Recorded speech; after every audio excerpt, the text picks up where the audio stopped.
Assalamualaikum, halo Sobat Sehat. Selamat datang di podcast Kesehatan Lansia, ruang obrolan hangat tentang kesehatan lansia.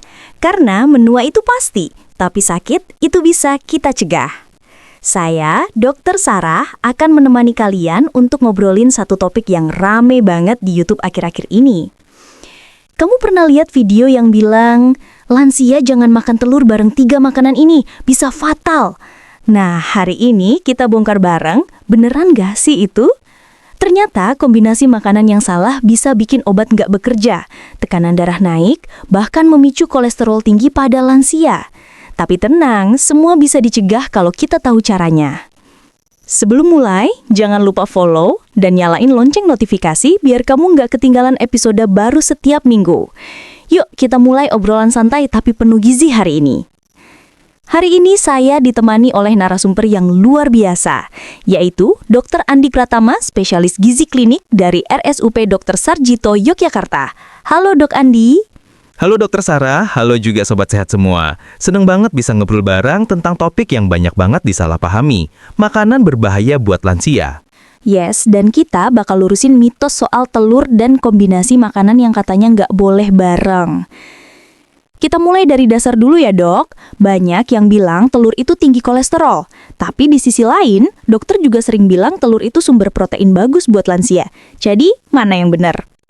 Pertanyaan bagus banget. Jadi telur sebenarnya superfood, punya semua asam amino esensial dan mudah dicerna. Masalahnya bukan di telurnya, tapi di bagaimana lansia mengkonsumsinya. Kalau dimakan dengan cara digoreng berulang kali pakai minyak bekas, ya jelas jadi masalah.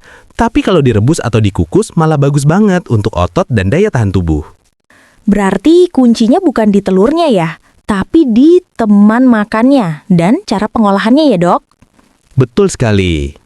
Oke dok, sekarang ke inti pembahasan. Video yang viral itu bilang ada 3 makanan yang nggak boleh dimakan bareng telur. Emang benar? Apa aja tuh? Saya bahas satu persatu ya. Yang pertama, telur plus daging berlemak. Banyak orang bikin sarapan nasi, telur ceplok, dan sosis atau daging sapi berlemak.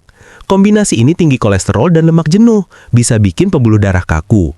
Yang kedua, telur plus susu full cream. Sering dianggap menu sehat, tapi buat lansia dengan intoleransi laktosa atau kolesterol tinggi, ini bisa bikin perut kembung dan meningkatkan kadar lipid. Yang ketiga, telur plus nasi goreng berminyak. Kombinasi favorit sejuta umat Indonesia banget ya, tapi untuk lansia, minyak dan garam berlebih bisa memperparah hipertensi dan menurunkan fungsi ginjal. Wah, 3-tiganya kayaknya makanan favorit keluarga Indonesia banget ya. Jadi, bukan nggak boleh sama sekali, tapi lebih ke porsi dan frekuensi ya? Tepat sekali, kalau sesekali nggak masalah, tapi kalau setiap hari, efek jangka panjangnya bisa berat untuk lansia. Nah, kalau gitu gimana kombinasi yang aman buat lansia yang tetap ingin makan lezat? Contoh menu yang bagus, sarapan, telur rebus, tambah sayur bayam, tambah roti gandum. Makan siang, ikan kukus, tambah tempe, tambah nasi merah. Cemilan sore, pisang kukus atau puding siasit. Kuncinya, batasi minyak, garam, dan gula. Gunakan cara masak sehat seperti kukus, rebus, atau panggang tanpa minyak. Berarti lansia tetap bisa menikmati makanan lezat, asal paham cara gabungin bahan makanannya. Iya, makan sehat itu bukan soal pantangan, tapi soal keseimbangan. Kita bacain pertanyaan dari pendengar ya dok. Pertama dari Ibu Rini di Depok. Saya suka minum jamu kunyit asam setiap pagi. Boleh nggak diminum bersamaan setelah sarapan telur? Boleh banget, asal jaraknya minimal 30 menit, supaya penyerapan proteinnya optimal dan nggak tergambul asam dari jamu. Oke, berikutnya dari Pak Hadi di Surabaya. Apakah telur puyuh lebih sehat untuk lansia daripada telur ayam? Kandungan gizinya mirip, tapi telur puyuh lebih tinggi kolesterol per butir. Jadi maksimal 3-4 butir saja per porsi untuk lansia. Wah, seru banget ya dok. Banyak banget insight praktis yang bisa langsung diterapkan di rumah. Betul, intinya lansia boleh makan telur asal tidak berlebihan dan tidak dikombinasikan dengan bahan tinggi lemak atau garam.